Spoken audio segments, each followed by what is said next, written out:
श्री कुंज बिहारी श्री हरिदास हरे कृष्णा। उत्पन्ना एकादशी की आप सभी भक्तों को बहुत सारी शुभकामनाएं। मार्गशीर्ष माह की कृष्ण पक्ष की उत्पन्ना एकादशी से ही एकादशी व्रत का प्रारंभ किया जाता है। जो भी लोग एकादशी का व्रत उठाना चाहते हैं उनके लिए एकादशी सबसे श्रेष्ठ होती है। इस एकादशी की कथा में हमें ये पता चलता है कि एकादशी का व्रत क्यों श्री हरि विष्णु को इतना अत्यंत प्रिय है। चलिए, कथा बहुत बड़ी है, शुरू करती हूँ, देर नहीं करती हूँ। कथा को शुरू करने से पहले अगर किसी कारणवश, जैसे कि हम महिलाओं को दिक्कत होती है, आप आज से एकादशी का व्रत नहीं उठा पाते हो तो कोई बात नहीं। साल की 4 बड़ी एकादशी होती हैं, देवउठानी, देवशयनी, निर्जला और आंवला एकादशी। आप उन एकादशियों से भी एकादशी का व्रत प्रारंभ कर सकते हो। हाथ में पुष्प या सफेद तिल ले लेंगे।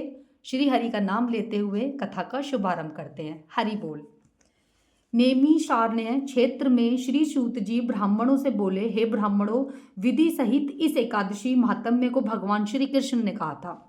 प्रेमी जन ही इस व्रत की उत्पत्ति को प्रेम पूर्वक सुनते हैं और इस लोक में अनेकों सुखों को भोगकर अंत में विष्णु पद को प्राप्त करते हैं। श्री सूत जी बोले, हे ब्राह्मणों, सबसे प्रथम इस एकादशी महात्म्य को भगवान श्री कृष्ण ने अर्जुन से कहा था। उसी के अनुसार मैं आपसे कहता हूँ। अर्जुन ने कहा, हे जनार्दन, इस एकादशी व्रत का महात्म्य क्या है? इस व्रत के करने से क्या पुण्य मिलता है और इसकी विधि क्या है? सो आप मुझसे कहिए। ऐसा सुनकर श्री भगवान ने कहा कि हे अर्जुन, सबसे पहले हेमंत ऋतु में मार्गशीर्ष महीने में कृष्ण पक्ष की एकादशी का व्रत करना चाहिए। 10वीं की शाम को दातून करना चाहिए और रात को भोजन नहीं करना चाहिए। एकादशी को सुबह संकल्प नियम के अनुसार कार्य करना चाहिए। दोपहर में संकल्प पूर्वक नदी, सरोवर, बावड़ी, कुएं आदि में स्नान करें। स्नान करने से पहले शरीर पर मिट्टी या चंदन लगाना चाहिए। चंदन लगाते समय मंत्र का प्रयोग जरूर करना चाहिए। व्रत करने वाले को स्नान करने के पश्चात पापी, चोर, पाखंडी, दूसरों की बुराई करने वाला या पराय स्त्री से गमन करने वाले से बात नहीं करनी चाहिए। इन सब मनुष्यों से बात करने से पाप लगता है। यदि अनजाने में इनसे बात हो जाए तो इस पाप को दूर करने के लिए सूर्य नारायण के दर्शन करने चाहिए। स्नान के बाद धूप, दीप, नैवेद्य भगवान का पूजन करना चाहिए। रात को दीप दान करना चाहिए। ये सत्कर्म भक्ति पूर्वक करने चाहिए। उस रात को नींद और स्त्री प्रसंग को त्याग देना चाहिए। एकादशी का दिन तथा रात्रि को भोजन, सत्संग आदि कर्मों में व्यतीत करना चाहिए।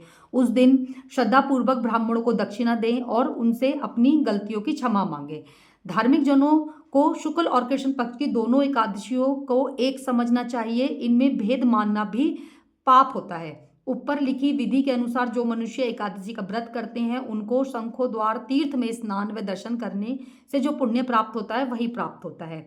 व्यक्ति योग में, संक्रांति में तथा चंद्र सूर्य ग्रहण में दान देने से और कुरुक्षेत्र में स्नान करने से जो पुण्य प्राप्त होता है वही पुण्य मनुष्य को एकादशी का व्रत करने से मिलता है। अश्वमेध यज्ञ करने से जो पुण्य प्राप्त होता है उससे 100 गुना पुण्य एकादशी का उपवास करने से मिलता है। 1000 तपस्वियों को 60 वर्ष तक भोजन कराने से जो फल मिलता है वह फल इस एकादशी का व्रत करने से प्राप्त होता है।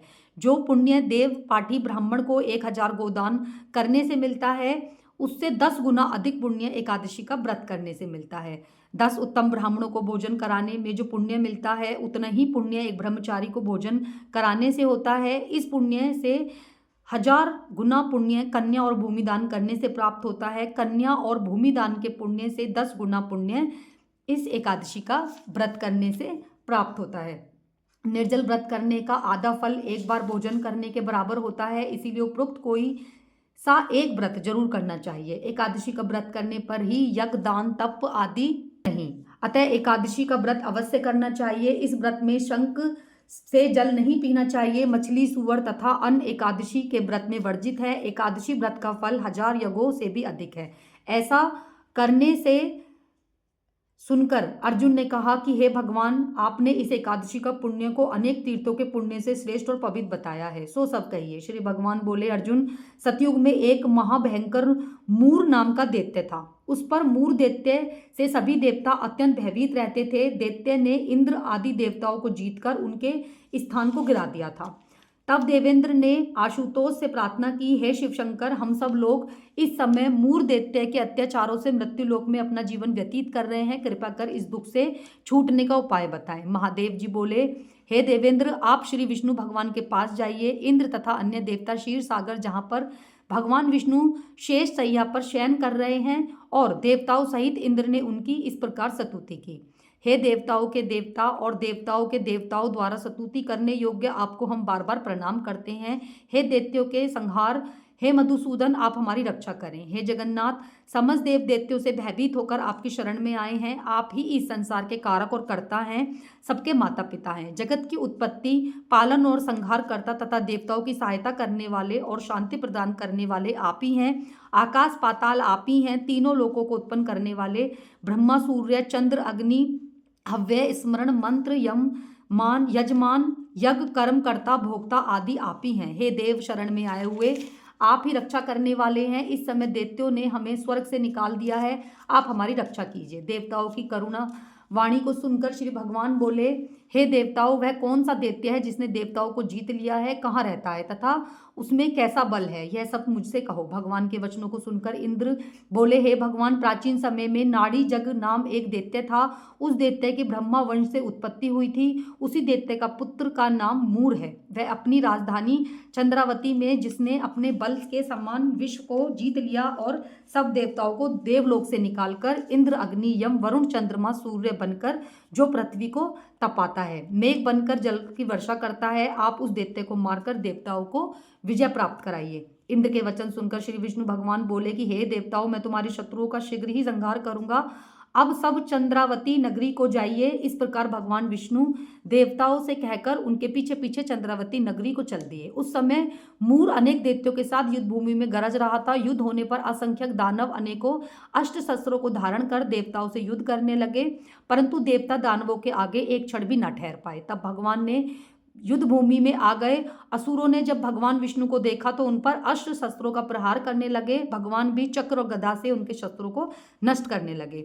इस युद्ध में अनेकों दानव सदैव के लिए सो गए, परंतु दैत्यों का राजा मूर भगवान के साथ निश्चल भाव से युद्ध करता रहा। भगवान विष्णु मूर को मारने के लिए जिन जिन शस्त्रों का प्रयोग करते, वे सब उनके तेज से नष्ट हो जाते, उस पर पुष्पों के समान गिरने लगते। तब वह परस्पर मल युद्ध करने लगा, परंतु उस दैत्य को ना जीत सके। अंत में भगवान विष्णु शांत होकर विश्राम करने की इच्छा से बद्रिक आश्रम गए। उस समय 48 कोष लंबी एक द्वार वाली हेमती नाम की गुफा में शयन करने के लिए भगवान प्रविष्ट हो गए। हे अर्जुन, अंत में मैंने उस गुफा में शयन किया, वह दैत्य भी वहां आ गया। मुझको शयन करता देखकर मारने को तत्पर गया। उसी समय मेरी देह से एक अत्यंत सुंदर कन्या दिव्य अस्त्र धारण करके उत्पन्न हुई और दैत्य के सामने आकर युद्ध करने लगी। वह दैत्य इस कन्या से लगातार युद्ध करता रहा। कुछ समय बीतने पर इस कन्या ने क्रोध में आकर उस दैत्य को अस्त्र शस्त्रों को टुकड़े टुकड़े कर दिए, रथ तोड़ दिया। तब वह दैत्य महान क्रोध करके उससे मलयुद्ध करने लगा। उस कन्या ने उसको धक्का मारकर मूर्छित कर दिया। जब वह दैत्य मूर्छित हो जागा तो उस कन्या ने उसका सिर काटकर उसे यमपुर पहुंचा दिया। अन्य समस्त दानव भी ऐसा देखकर पाताल लोक को गए। जब भगवान विष्णु की निंद्रा टूटी तो उस दैत्य को मरा देखकर अत्यंत आश्चर्य करने लगे और विचारने लगे कि इस दैत्य को किसने मारा है। तब कन्या भगवान से हाथ जोड़कर बोली कि हे भगवान, यह दैत्य आपको मारने के लिए तत्पर था, तब मैंने आपके शरीर से उत्पन्न होकर इसका वध किया है। इस पर श्री भगवान बोले कि हे कन्या, तूने इसको मारा है, अतः मैं तेरे ऊपर प्रसन्न हूँ। तू तीनों लोकों के देवताओं को सुखी किया है तूने, इसीलिए तू अपनी इच्छा अनुसार वरदान मांग। कन्या बोली, हे भगवान, मुझे यह वरदान दीजिए कि जो मेरा व्रत करेगा उसके समस्त पाप नष्ट हो जाएंगे और अंत में स्वर्ग को जाएगा। मेरे व्रत का आधा फल रात्रि को मिले और उससे आधा फल एक समय भोजन करने वाले को। जो मनुष्य भक्ति पूर्वक मेरे व्रत को करे वह निश्चय ही आपके लोक को प्राप्त करे।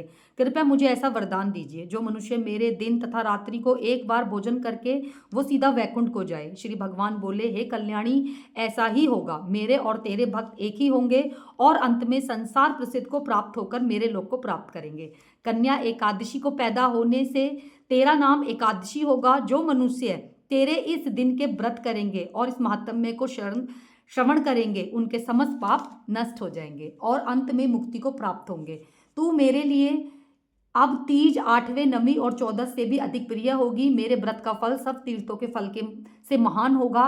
यह मेरा कथन सत्य है। ऐसा कहकर भगवान उसी स्थान पर अंतर्ध्यान हो गए।